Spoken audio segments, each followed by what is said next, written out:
Grabe sa game na to guys, sobrang nahihirapan tomboy ko dito. Ang hirap kasi kapag meron akong kalaban na baka at aswang hindi ako mapapanggulo sa core ng kalaban. At palong-palo din itong roam at mage nila mag-rotate, alam na alam niya talaga saan ako pupunta kaya ganito tuloy aking sinapit sa game na to.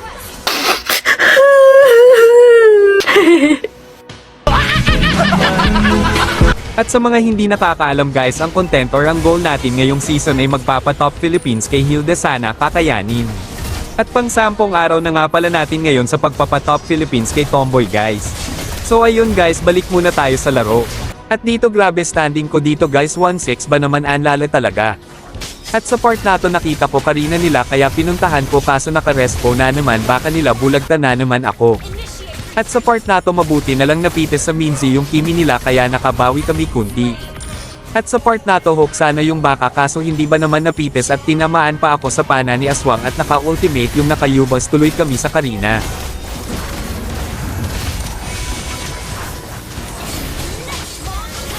At sa part na to guys mabuti na lang naghiwa-hiwalay sila, hindi nila sinamahan itong baka nila.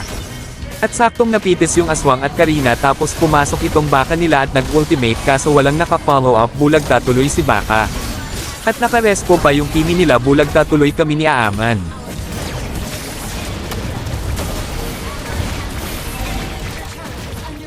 At sa part na to masyadong kampante itong kimi nila. Kaya ang kaso palo itong Minzy namin nag-hook flicker ba naman at nakuha pa so kimi bulagta tuloy at pumalag pa itong dragon nila, bulagta din.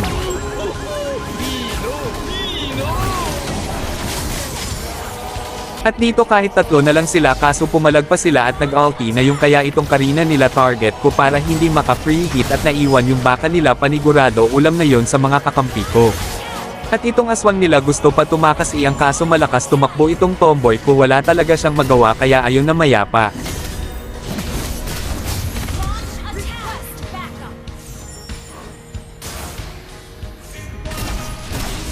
At pumalag mag-isa yung Karina nila ng arap pa ng gising, gustong ata kami ubusin kaya ayun na mayapan din. At sa part na to hinuhok yung dragon kaso di tinamaan kaya nakalipad at si Minzy pa ang napites. At hinabol ni dragon si Gus Ayon, mabuti na lang hindi naabotan. At ako na naman pagbaba nitong dragon nila pinaghahampas ko itong dragon kaso di tinatablan, grabe sobrang kunat na naman.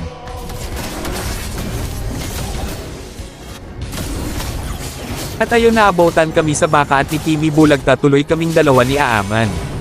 Pero okay lang napites naman yung dragon. At mamaya mabuti na lang dumating marksman namin, bulagta agad si Kimi. At itong baka nila wala na itong magawa kasi wala na itong skill, inubos niya kanina kaya panigurado ulam na talaga siya sa marksman namin. At yung Karina nila kakabuhay pangalang patay na naman agad sa Gus Ayon namin at pitas din si Gus Ayon namin. At dahil wala na core nila, free namin nakuha ang Lord.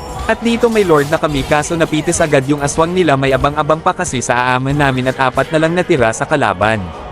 At sa part na to sa mid lane dumaan Lord namin, sinalubong ba naman sa kimi nila at nakaabang na pala Mincetar namin, walang nagawa yung back na mayapa tuloy si Kimi.